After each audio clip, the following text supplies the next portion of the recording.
نحمده ونصلي على رسوله الكريم اما بعد فاعوذ بالله من الشيطان الرجيم بسم الله الرحمن الرحيم رب اشرح لي صدري ويسر لي امري واحلل عقدة من لساني يفقهوا قولي۔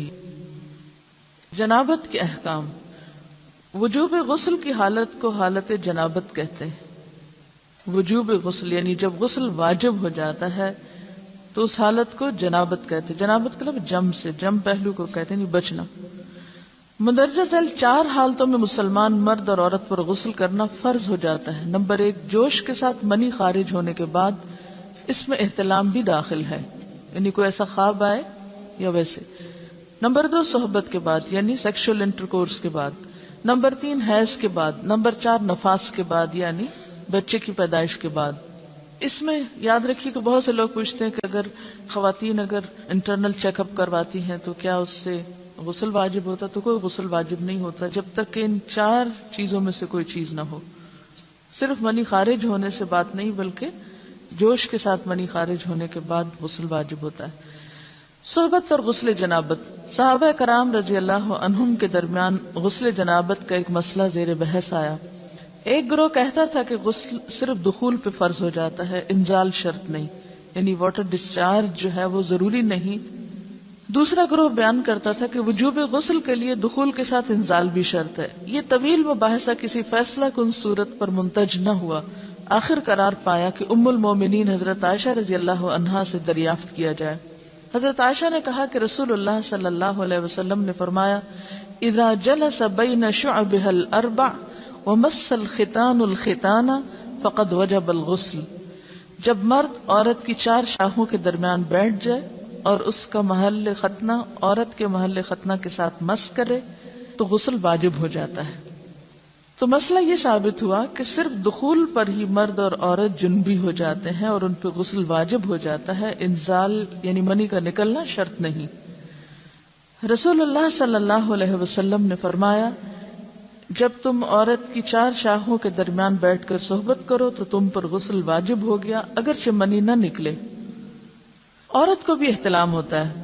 ام المومنین حضرت سلمہ رضی اللہ عنہا روایت کرتی ہیں کہ حضرت ام سلیم نے رسول اللہ صلی اللہ علیہ وسلم سے کہا، اے اللہ کے رسول، یقیناً اللہ حق سے نہیں شرماتا، یعنی حق بات اور ایک ضروری بات جو ہے اس کو واضح کرنا ضروری ہوتا ہے، اور اس معاملے میں شرم سے کام نہیں لینا چاہیے، کہیں ایسا نہ ہو کہ انسان انجانے میں غلط کام کرتا رہے۔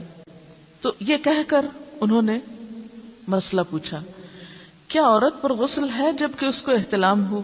آپ نے فرمایا ہاں، لیکن جب پانی کا نشان دیکھے یعنی منی دیکھے۔ اس پر حضرت ام سلمہ نے شرم سے منہ چھپا لیا اور عرض کیا، اے اللہ کے رسول، کیا عورت کو بھی احتلام ہوتا ہے؟ آپ نے فرمایا ہاں ہوتا ہے، تیرا داہنا ہاتھ خاک آلود ہو، یعنی ایک پیار کی ڈانٹ تھی۔ اور اس میں ہو سکتا ہے کہ مزاج کا فرق ہو، بعض خواتین کے ساتھ ایسا نہ ہو اور بعض کے ساتھ ایسا ہو، لیکن اس میں جو اصل چیز ہے وہ ایکسیسو واٹر ڈسچارج ہے۔ اس میں کہیں ایسا نہ ہو کہ لیکوریا وغیرہ کے ساتھ اس کو ریلیٹ کر دیا جائے۔ دونوں چیزوں میں فرق ہے۔ اور احتلام جو ہے وہ سوتے وقت ہوتا ہے، یعنی سو کر اٹھنے پر اگر انسان اپنے کپڑوں پر زیادہ ڈسچارج دیکھے، خواہ کوئی خواب یا کوئی فیلنگ یاد نہ بھی ہو، تو پھر غسل کرنا ضروری ہے۔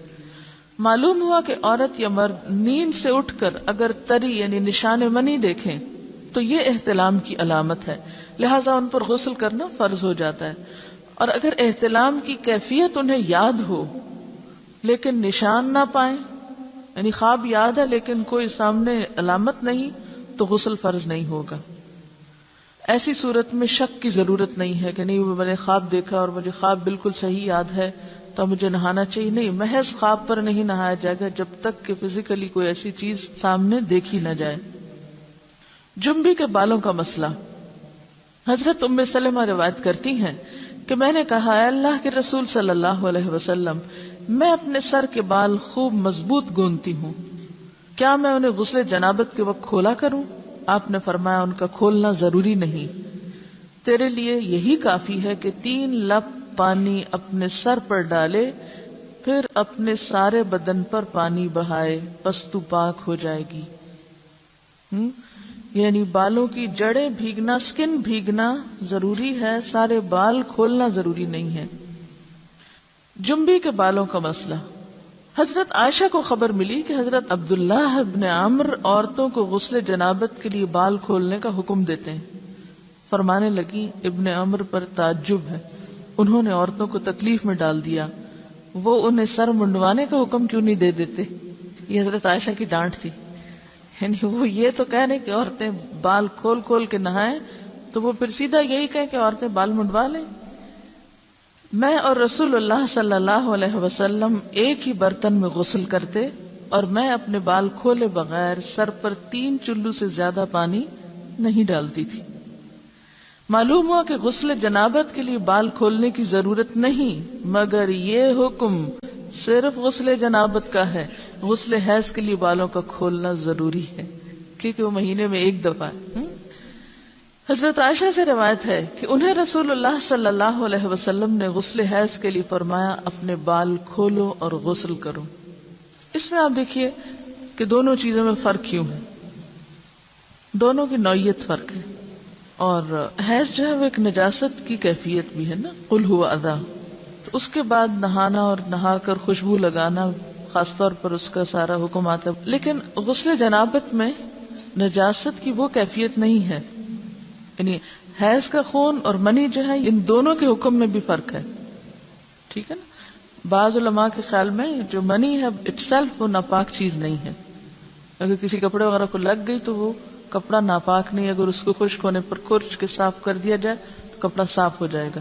لیکن خون حیض پر آپ صلی اللہ علیہ وسلم کیا فرمایا، چٹکیوں سے مل مل کے اس کو صاف کر کے دھوئے، تو ان دونوں میں بھی فرق ہے، لہٰذا ان دونوں کے بعد نہانے کے حکم میں بھی فرق ہے، ایک میں بال کھولے جائیں گے اور بال بھی دھوئے جائیں گے اور بالوں کی جڑیں بھی دھوئی جائیں گی، جبکہ دوسرے عام غسل جنابت میں بال کھولنا اور پورے بال دھونا شرط نہیں۔ بہت سی بچیاں ایسی جن کی شادی ہوتی ہے اور اس کے بعد انہیں ان مسائل کا پتہ نہیں ہوتا، یا تو پھر شرم کے بارے نہاتی نہیں، یا نہاتی ہیں تو پھر وہ پورے بال دھو دھو کے سکھانے میں اور ان چیزوں میں اتنا وقت ضائع کر دیتی ہیں کہ پھر بعضوں کا شوہر کی نافرمانی اور آپس کے تعلقات میں ٹینشن، لوگوں کا خوف۔ تو اگر دین کا صحیح مسئلہ پتا ہو تو انسان ان تمام مشقتوں سے بچ جاتا ہے اور ایک نارمل روٹین کی لائف گزار سکتا ہے۔ تو اس میں کیا، صرف 3 کپ پانی، 3 لپ پانی، یعنی 3 دفعہ کیونکہ اگر ایک دفعہ ڈالنے سے پوری طرح نہیں بھیگا، آپ یہ بھی کر سکتے ٹیپ کے آگے سر کر کے تو ساری اسکن جو ہے سر کی اس کو آپ گیلا کر لیں، پیچھے سے بال جو ہیں اگر لمبے ہیں تو ان کو ایک طرف کر دیں تاکہ پورے بال نہ دھونے پڑے، نہ سکھانے پڑے اور نہ خشک کرنے پڑے، اور باقی جسم پہ پانی بہا لیں۔ دوسری صورت یہ ہے کہ مگ میں پانی لے کے تو اس کو آپ تھوڑا تھوڑا کر کے پورے کو ایک دفعہ کریں، پھر اس کے بعد دوبارہ کریں اور تیسری دفعہ رول کر کے بالوں کو پیچھے سے شاور کیپ ڈال لیں اور باقی جسم پھر دھو لیں۔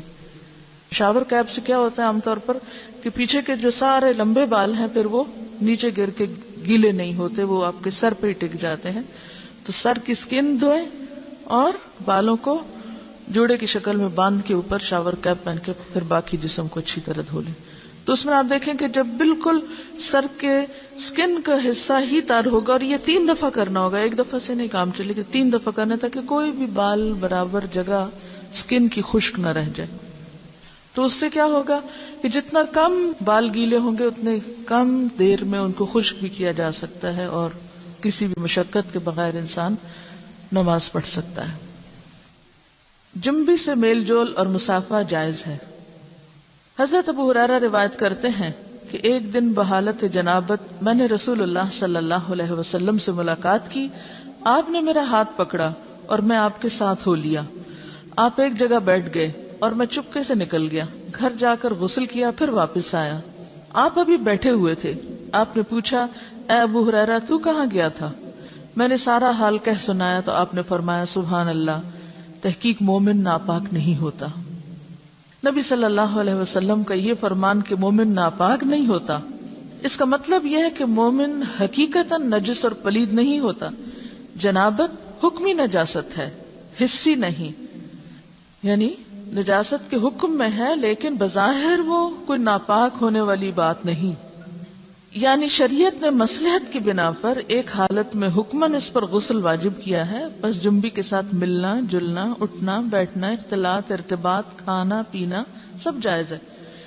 یہاں یہ بات یاد رہے کہ بعض اوقات ایسا بھی ہوتا ہے کہ انسان حالت جنابت میں ہوتا ہے، تو ہمارے ہاں تو اس میں اتنے زیادہ بچیوں کو ڈرایا جاتا ہے کہ ایک قدم بھی اٹھایا تو معلوم نہیں کیا قیامت آ جائے گی اور تم کمرے سے نکل ہی نہیں سکتے جب تک کہ پاک نہ ہو۔ تو بعض اوقات حالات کا تقاضا ایسا ہوتا ہے کہ جس میں انسان کو کچھ ضروری کام نپٹانے پڑتے ہیں، بعض اوقات جیسے بچوں کو اسکول چھوڑنا ہے یا ان کو ناشتہ بنا کے دینا ہے یا کچھ، تو پھر دو ایکسٹریم پہ لوگ چلے جاتے ہیں، یا تو پرواہ نہیں کرتے پاک ناپاک ہونے کی، یا یہ ہے کہ وہ اس چیز کو اتنا ایشو بنا لیتے ہیں کہ باقی سارے کام ان کے متاثر ہو کے رہ جاتے ہیں۔ تو اس چیز کو اپنی حدود میں رکھ کے لائٹلی لینا چاہیے، جو فریضہ ادا کرنا وہ کر لے، اور باقی چیزیں جو ہیں ان کو ایشو نہ بنایا جائے۔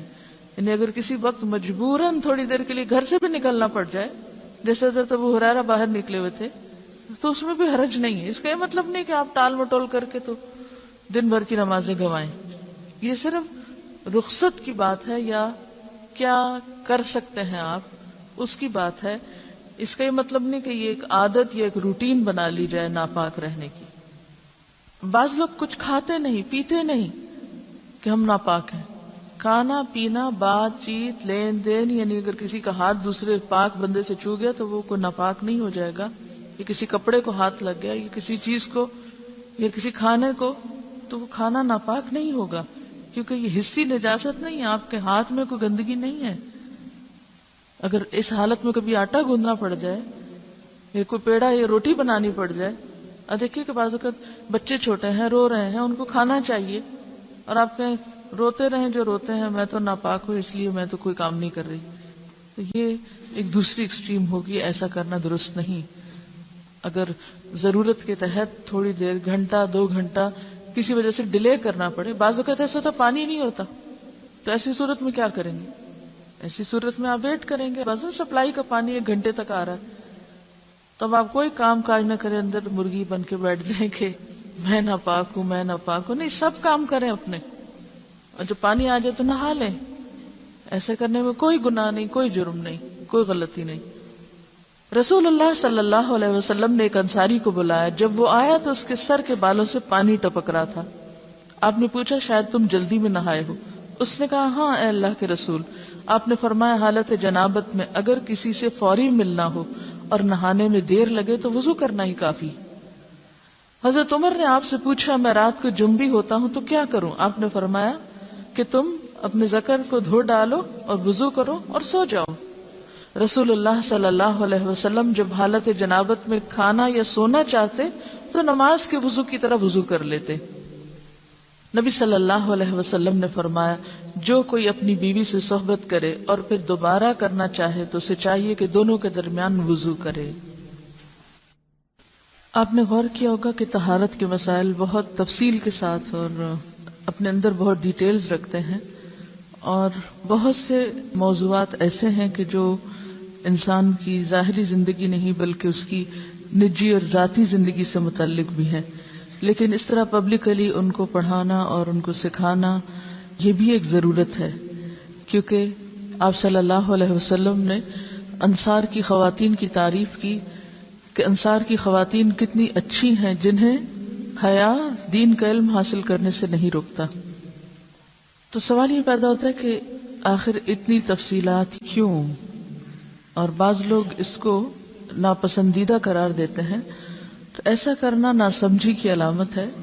ہم دیکھتے ہیں کہ انسان اگر اللہ کے بتائے ہوئے طریقے کے مطابق زندگی بسر کرتا ہے تو اس میں خیر ہی خیر ہے، اور وہ صرف خیر اس کی اپنی ذات تک نہیں رہتی، بعض اوقات دوسروں کی بھلائی کا ذریعہ بھی بن جاتی۔ یہاں کسی نے ایک واقعہ لکھ کر بھیجا ہے کہ کسی ویسٹرن کنٹری میں کوئی مسلمان بچہ پڑھتا تھا، تو وہ اپنے کپڑوں کو دھونے کے لیے کسی انگریز عورت کو دیتا تھا، یعنی لانڈری کسی کے ذریعے کرواتا تھا۔ تو ایک دن اس عورت نے طالب علم سے کہا کیا آپ میرے کام سے مطمئن نہیں؟ آپ کے خیال میں کیا میں کپڑے اچھی طرح نہیں دھوتی؟ طالب علم نے اس کی بات سن کر کہا کیوں نہیں، مجھے یقین ہے کہ آپ اچھی طرح کام کرتی ہیں۔ یہ سن کر وہ بولی پھر آپ خود ہی اپنے کپڑے کیوں دھو کر مجھے دیتے ہیں؟ یعنی کپڑوں کے داغ وغیرہ کیوں دھو کر مجھے دیتے ہیں؟ طالب علم نے انکار میں سر ہلایا کہ میں بھلا کپڑے دھو کر کیوں دوں گا؟ عورت نے کہا کہ پھر کیا وجہ ہے کہ مجھے دوسروں کے کپڑوں پر جا بجا گندگی کے دھبے نظر آتے ہیں لیکن آپ کے کپڑوں پر کوئی ایسا دھبا نہیں ہوتا۔ اس کے پوچھنے میں واضح حیرت تھی۔ نوجوان مسکرایا اور بولا، اب بات سمجھ میں آتی ہے، اب میں آپ کو بات سمجھا دیتا ہوں، یعنی اب میری سمجھ میں بات آئی ہے کہ آپ کا اشارہ کس طرف ہے۔ میں مسلمان ہوں، میرا دین مجھے پاک صاف رہنے کا حکم دیتا ہے، میری شلوار یا پینٹ وغیرہ پر پیشاب کا چھینٹا بھی لگ جائے تو میں نماز نہیں پڑھ سکتا، لہٰذا اگر کوئی ایسی چیز ہو تو مجھے اسے خود دھونا پڑتا ہے اور اسے دھو کر پاک کرتا ہوں، لہٰذا جب میں کپڑے اتارتا ہوں تو یہ کپڑے پاک اور صاف ہوتے ہیں، یعنی داغ دھبوں سے محفوظ ہوتے ہیں۔ تو اس نے حیرت سے پوچھا کہ تمہارا دین اتنی چھوٹی چھوٹی باتوں کی بھی تعلیم دیتا ہے؟ نوجوان نے کہا، ہاں، ہمارے رسول صلی اللہ علیہ وسلم نے ہمیں یہ حکم دیا ہے کہ ہم جب بیت الخلاء میں جائیں تو دعا پڑھیں، جب باہر آئیں تو دعا پڑھیں، کپڑے پہنوں تو دعا پڑھوں، کھانا کھا کر فارغ ہو کر گھر سے نکلتے وقت، سوتے جاگتے وقت، زندگی کے ہر کام یا ہر موقع پر ہمارے رسول نے ہمیں دعائیں سکھائی ہیں، اور اس کے ساتھ ہی یہ کہ ان تمام باتوں کے ادب آداب بھی سکھائے ہیں۔ تو اس انگریز عورت کو وہ باتیں بہت دلکش اور حیران کن محسوس ہوئیں، اور کچھ دن تک وہ اس طالب علم کی عادات کا مزید جائزہ لیتی رہی، اور بالآخر اسلام اس کے دل میں گھر کر گیا اور وہ مسلمان ہو گئی، اور اس کے بعد اس نے اپنے گھر کے دوسرے افراد کو بھی مسلمان کیا، اسے ایک خاتون نے۔ تو بات یہ کہ بات تو چھوٹی سی ہے لیکن ایک بہت بڑا فرق ڈال دیتی ہے۔ لیکن افسوس یہ کہ آج مسلمان ہی یہ آداب اور اخلاق بھول گئے، کیونکہ بہت سے مواقع پر ایسا بھی ہوا ہے ہمارے ساتھ کہ جب ہم نے الوداع میں پرانے کپڑے مختلف، جیسے سیلاب آ گیا یا زلزلہ آ گیا یا کچھ، تو اس موقع پر نئے پرانے سب مٹیریلز جب اکٹھے کیے گئے تو بلیو بھی بعض اوقات کپڑوں پر خون کے دھبے، گندے داغ اور نجاست وغیرہ بھی لگی ہوئی پائی گئی، جسے دیکھ کر بے انتہا افسوس ہوا کہ ایک مسلمان لڑکی جو بالغ ہو چکی ہے، اس کو اس کی ماں نے یہ ادب نہیں سکھایا، یہ طریقہ نہیں سکھایا کہ لباس کو صاف کیسے رکھتے ہیں۔ بھلے آپ کو کپڑا کسی سے بھی دھلوانا ہو، یا آپ کو دوبارہ نہیں پہننا، یا آپ کسی غریب کو دے رہے ہیں، مسلمان کا تو لباس اتارتے وقت بھی طریقہ یہ ہوتا ہے کہ جب وہ اتارے تو ایسے ہی اتارے کہ جیسے وہ نجاست سے صاف ہے۔ تو بعض اوقات ہم غفلت میں ایسی حرکتیں کرتے رہتے ہیں، اور اس کا غلط امپریشن نہ صرف یہ کہ اپنے گھر والوں پر، اپنے قریبی لوگوں پر، بلکہ دوسرے ادیان والوں تک بھی اس کا دائرہ بعض اوقات پھیل جاتا ہے۔ تو ان معاملات میں جو بظاہر لوگوں کی نگاہوں سے چھپے ہوئے ہیں، ہمیں اپنی باطنی زندگی میں، نجی زندگی میں، داخلی زندگی میں، پرائیویٹ لائف میں بھی اللہ کے تقوی کا ثبوت دینا ہے اور ان تمام چیزوں کا خیال رکھنا ہے۔ حائضہ سے صحبت کرنے کی ممانعت۔ حیض کی حالت میں عورت سے مجامت کرنا سخت گناہ ہے۔ اللہ تعالیٰ نے قرآن مجید میں فرمایا فَاعْتَزِلُوا النِّسَاءَ فِي الْمَحِيضِ، یعنی واضح قرآن کا حکم ہے، پس ایام حیض میں عورتوں سے کنارہ کشی کرو۔ یعنی کنارہ کشی سے مراد لین دین اور بالکل تعلق ختم کرنا نہیں، مراد یہاں پر سیکشل انٹرکورس ہے، یعنی صحبت نہ کرو۔ اگر کوئی اس گناہ کا مرتکب ہو جائے تو اس کی بابت نبی صلی اللہ علیہ وسلم نے فرمایا، جو شخص بحالت حیض اپنی عورت سے صحبت کرے تو اسے چاہیے کہ نصف دینار صدقہ کرے۔ دینار 4.5 ماشے سونے کا ہوتا ہے، تو نصف دینار 2.25 ماشے سونا ہوا۔ 2.25 ماشے سونے کی قیمت صدقہ کرے، یعنی کسی مستحق کو دے اور آئندہ کے لیے توبہ کرے۔ مزی کے خارج ہونے سے غسل واجب نہیں ہوتا۔ سیدنا علی رضی اللہ عنہ بہت طاقتور جوان تھے، آپ کو اکثر مزی آتی، آپ کو مسئلہ معلوم نہ تھا کہ مزی کے خارج ہونے پر غسل واجب ہوتا ہے یا نہیں۔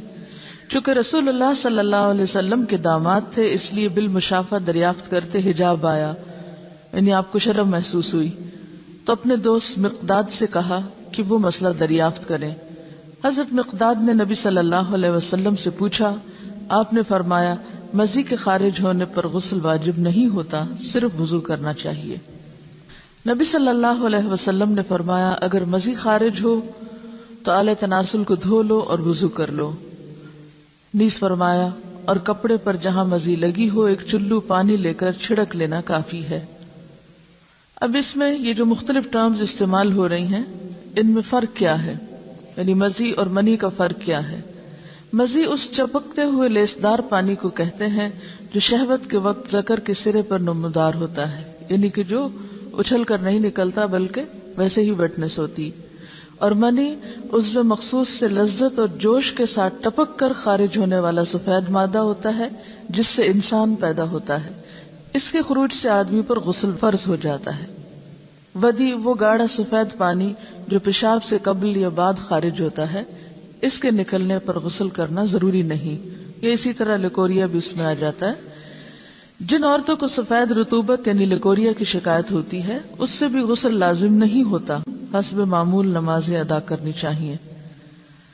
لیکوریا کا جو سیکریشن ہے اگر وہ کپڑے پر لگ جائے تو اسی طرح چلو بھر پانی سے اس کو صاف کر لینا چاہیے. حائضہ کو چھونا اور اس کے ساتھ کھانا جائز ہے. حضرت انس رضی اللہ عنہ روایت کرتے ہیں کہ جب عورت حیض سے ہوتی تو یہودی اس کے ساتھ کھاتے پیتے نہیں تھے، تو رسول اللہ صلی اللہ علیہ وسلم نے فرمایا حائضہ سے ہر کام کرو سوائے جماع کے، یعنی حائضہ سے کھانا پینا، اٹھنا بیٹھنا، ملنا جلنا، اسے چھونا، بوس و کنار وغیرہ سب جائز ہے سوائے مجامت کے. حضرت عائشہ روایت کرتی ہیں کہ رسول اللہ صلی اللہ علیہ وسلم مجھے حالت حیض میں ازار باندھنے کا حکم دیتے سو میں ازار باندھتی. آپ مجھے گلے لگاتے اور میں حیض والی ہوتی. حضرت عائشہ سے روایت ہے کہ نبی صلی اللہ علیہ وسلم نے مسجد میں اپنی اعتکاف گاہ سے مجھے بوریا پکڑانے کا حکم دیا. رگ، بوریا کیا تھا؟ رگ یعنی کپڑے کا پیس، یہ جے نماز جیسے ہوتی. میں نے کہا میں حائضہ ہوں. آپ نے فرمایا تیرا حیض تیرے ہاتھ میں نہیں ہے. اور اس حدیث سے لا علمی کی بنا پر آج تک لوگ تسبیح کو ہاتھ نہیں لگانا، جے نماز کو ہاتھ نہیں لگانا، جے نماز پہ بیٹھنا نہیں، اور اگر حالت حیض میں کوئی کپڑے پہنے تو دوبارہ نہیں پہن کے نماز ان میں پڑھنی، یا یہ کہ بستر کی چادریں وغیرہ دھونا ہے، یا اور بہت سے تردد کیے جاتے ہیں. تو یہ سب خود ساختہ باتیں ہیں، ان کی کچھ حقیقت نہیں. حضرت عائشہ سے روایت ہے کہ نبی صلی اللہ علیہ وسلم میری گود کو تکیہ بنا کر قرآن حکیم کی تلاوت کرتے تھے حالانکہ میں حائضہ ہوتی. اب یہاں بھی آپ دیکھیے بہت سی خواتین پوچھتی ہیں کہ کیا ہم اس حالت میں قرآن کی مجلس میں شریک ہو سکتے ہیں یا نہیں، وہاں بیٹھ سکتے ہیں یا نہیں. تو آپ دیکھیے کہ آپ صلی اللہ علیہ وسلم حضرت عائشہ کی گود میں سر رکھ کے قرآن پڑھتے جبکہ حضرت عائشہ حیض سے ہوتی. حائضہ کے قرآن پڑھنے کی کراہت. اب حائضہ خود کیا کرے؟ کیا قرآن پڑھ سکتی ہے یا نہیں؟ ذکر کر سکتی ہے یا نہیں؟ حالت جنابت اور حیض میں قرآن حکیم کی تلاوت کے حرام ہونے کے بارے میں کوئی صحیح حدیث نہیں ہے، یعنی حرام نہیں ہے پڑھنا، مگر ان حالتوں میں مکروہ ضرور ہے، یعنی پسندیدہ نہیں ہے کہ انسان تلاوت کی غرض سے صبح بیٹھ کر قرآن پاک کی کچھ آیات پڑھے. ہاں اگر کوئی تعلیم حاصل کرنے کے لیے، سیکھنے کے لیے کچھ پڑھ رہا ہے تو اس کی رخصت ہے. مہاجر بن قنفس سے مروی ہے کہ رسول اللہ صلی اللہ علیہ وسلم کو بحالت پیشاب کسی نے سلام کیا تو آپ نے جواب نہ دیا. فراغت کے بعد آپ نے وضو کیا اور فرمایا میں نے مناسب نہ سمجھا کہ طہارت کے بغیر سلام کا جواب دوں. اس کا یہ مطلب نہیں کہ طہارت کے بغیر کہ جب اگر کسی نے وضو نہیں کیا ہوا تو وہ سلام کا جواب نہ دے، یا اگر آپ بے وضو اور کوئی آپ کو سلام کرے تو آپ جواب نہ دے کہ میرا وضو نہیں ہے. اس سے مراد یہ کہ عین اس حالت میں کہ جب انسان ٹوائلٹ میں بیٹھا ہوا ہو اور اس کے جسم سے کچھ نکل رہا ہو اور کوئی سلام کرے اور وہ ساتھ ہی سلام کا جواب دینا شروع کر دے تو اس حالت میں دینا جائز ہے. اب حیض کی بھی کنڈیشن ایسی ہوتی ہے نا کہ مسلسل بعض اوقات کچھ سیکریشن ہوتی رہتی ہے، تو ایسی صورت میں اگر انسان عبادت کی غرض سے تلاوت کر رہا ہے تو یہ درست نہیں. ہاں تعلیم کی غرض سے اس کی اجازت موجود ہے کیونکہ حرام بہرحال نہیں ہے. جب حدث اصغر کی حالت میں سلام کا جواب دینا مکروہ ہوا تو جنبی کا قرآن کی تلاوت کرنا بالاولی یعنی زیادہ مکروہ ہوا. البتہ باقی اذکار کی بابت امام نووی فرماتے ہیں جنبی کے لیے تسبیح اور تحمید، تکبیر اور دیگر دعائیں اور اذکار بالاجماع جائز ہیں، یعنی صبح شام کی دعائیں ہیں یا گھر سے نکلنے کی یا داخل ہونے کی یا جتنے بھی ذکر اذکار کی قسمیں ہیں یہ ساری کی ساری بالاجماع جائز ہیں کہ انسان اٹھتے بیٹھتے چلتے پھرتے یہ سب پڑھ سکتا ہے، خواہ حالت جنابت میں ہو یا پھر حیض میں۔ اس کی دلیل حضرت عائشہ کی حدیث ہے، آپ فرماتی ہیں میں ایام حج میں حائضہ ہو گئی تو رسول اللہ صلی اللہ علیہ وسلم نے فرمایا بیت اللہ کے طواف کے علاوہ باقی ہر وہ کام کرو جو حاجی کرتا ہے۔ تو اس کا کیا مطلب تھا؟ یعنی حالت حیض میں ہر وہ کام کرو جو حاجی کر رہے ہیں سوائے طواف کے، اور نماز تو ویسے ہی انڈرسٹوڈ تھی کہ اس حالت میں نہیں پڑھنا۔ تو اس سے کیا پتہ چلتا حاجی باقی کیا کام کرتے ہیں؟ ذکر کرتے ہیں، ذکر اذکار دعائیں مانگتے ہیں۔ اور بہت سی خواتین حج پہ جاتے ہوئے کیا ہم ٹیبلٹس لے لیں، کیا ہم، تو یہ فطرت کے نظام میں مداخلت ہے۔ جب رخصت ہے سب دعائیں وغیرہ آپ پڑھ سکتے، صرف طواف نہیں کر سکتے تو پاک ہو کے کر لیں، لیکن کوئی بھی ان نیچرل طریقہ اختیار نہ کریں کہ جس سے آپ کا جسم بوجھل ہو جائے، آپ سست ہو جائیں اور آپ دعائیں مانگنے کے بھی قابل نہ ہو۔ کیونکہ بہت سی خواتین ایسی ہوتی ہیں کہ جب ان کے سسٹم میں کوئی بھی گڑبڑ ہوتی ہے تو پھر وہ مینٹلی، ایموشنلی، فزیکلی ہر لحاظ سے تھک جاتی ہیں۔ تو بجائے اس کے کہ آپ سارا حج کا عرصہ ایک کربناک کیفیت میں گزاریں جس میں آپ کی کسی عبادت میں کوئی خشوع نہ ہو، تو بہتر ہے کہ جو چیز اللہ نے لکھ دی ہے وہ اپنے وقت پر ہو، اس دوران صرف طواف سے اجتناب کیا جائے اور باقی سب کام، ذکر اذکار، جو بھی رمی کرنا ہے، وقوف عرفات ہے، سب کچھ اپنے طریقے کے مطابق کیا چلا جاتا رہے۔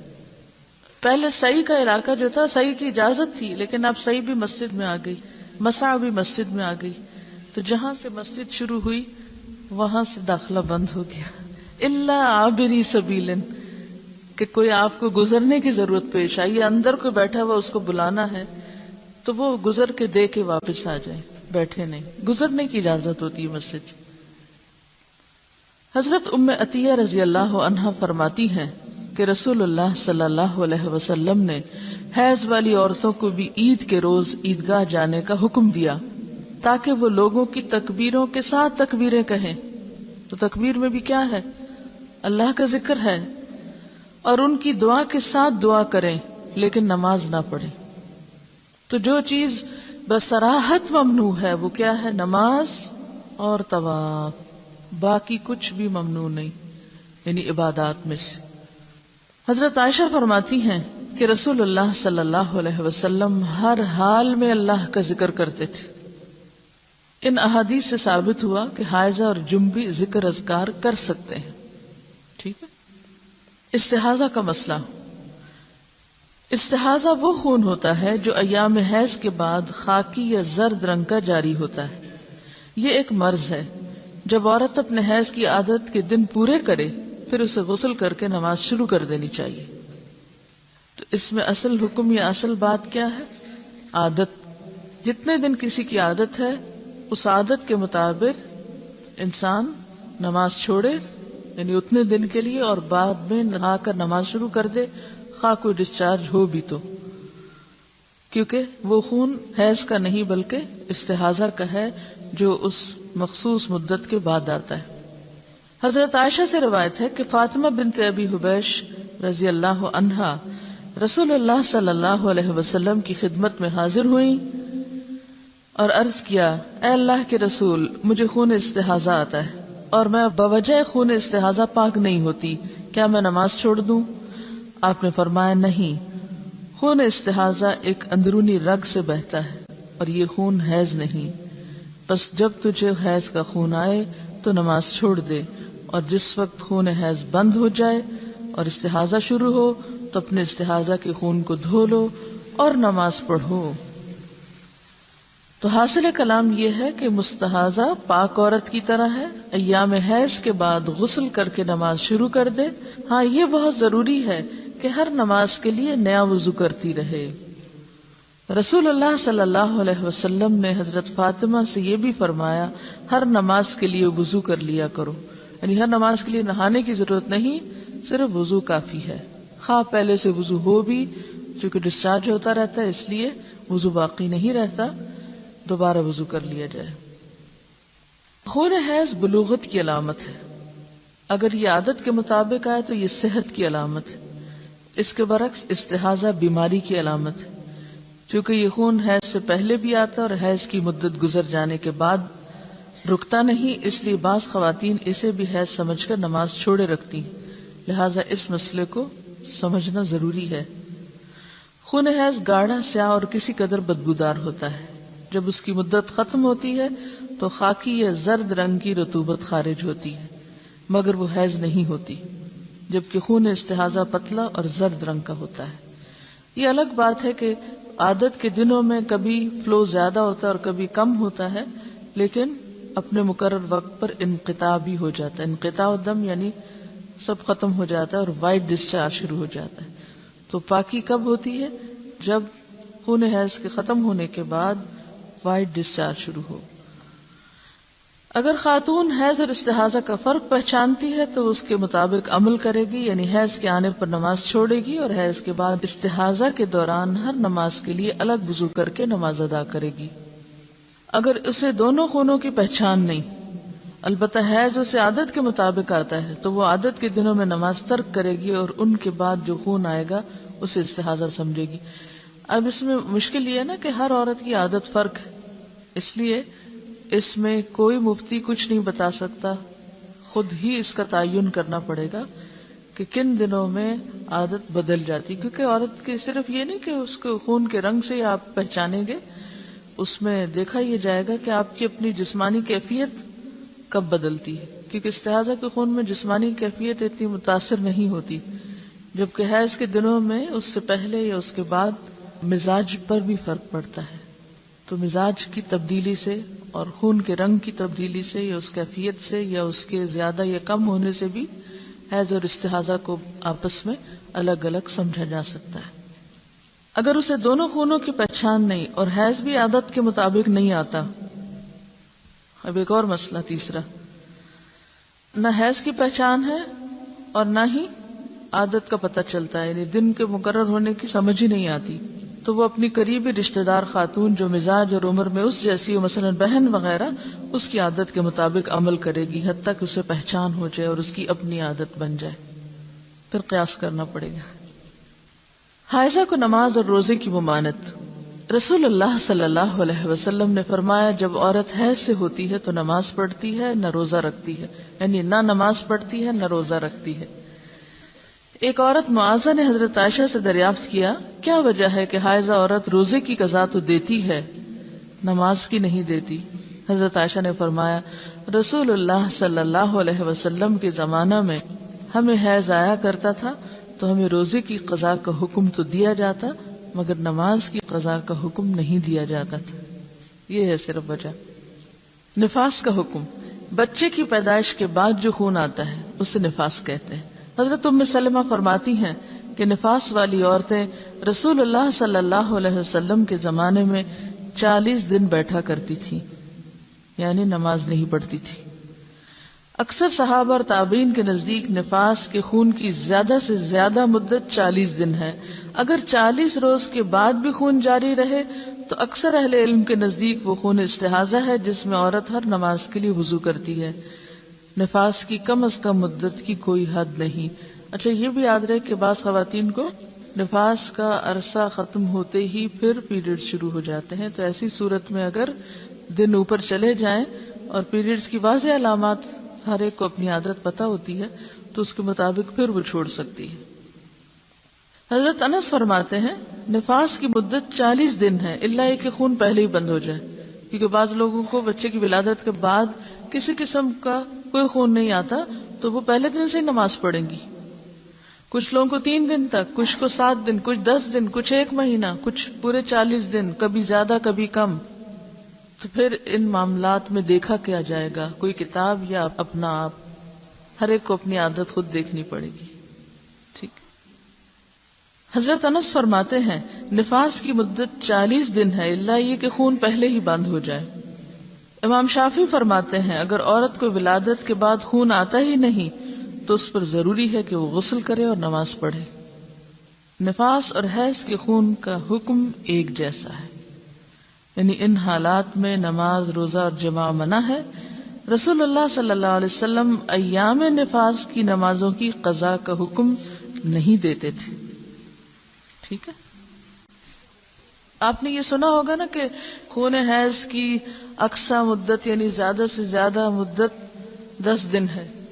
تو یہ قیاس ہے، یعنی ایک اندازہ کیا گیا. آپ دیکھیے کہ فقہا کس طرح اجتہاد کیا کرتے تھے. جب یہ مسئلہ سامنے آیا تو مختلف عورتوں کی عادت معلوم کرائی گئی. کم سے کم کتنا ہوتا ہے، زیادہ سے زیادہ کتنا ہوتا ہے. پتہ چلا کہ کم سے کم اتنا اور زیادہ سے زیادہ اتنا، تو لہٰذا یہ 10 دن وہاں سے چلے. نبی صلی اللہ علیہ وسلم نے کوئی 10-12 دن نہیں بتائے. اصل بات عادت کی ہے کہ کتنے دن آپ کی عادت. ڈی این سی کے بعد بھی جو خون ہوتا ہے وہ بھی نفاس میں شمار ہوگا. اس میں بھی کمی بیشی ہوتی ہے. بعض اوقات ایسا بھی ہوتا ہے کہ جتنے مہینے کا بچہ تھا اتنے مہینے کے جو پیریڈز کے دن ہیں اس کے برابر بھی آتا ہے، اور بعض عورتوں کو اس سے کم و بیش. ان کا سوال یہ ہے کہ نفاس میں شروع میں زیادہ بلیڈنگ ہوتی ہے، اس کے بعد آہستہ آہستہ کم ہو جاتی ہے، اور پھر تھوڑے دن میں زیادہ ہو جاتی ہے، پھر کم ہو جاتی ہے. تو کیا یہ سارا عرصہ نفاس ہوگا؟ یہ سارا عرصہ نفاس ہوگا جب تک کہ وائٹ ڈسچارج نہ شروع ہو جائے. وآخر دعوانا ان الحمد للہ رب العالمین. سبحانک اللہم وبحمدک نشہد ان لا الہ الا انت نستغفرک ونتوب الیک.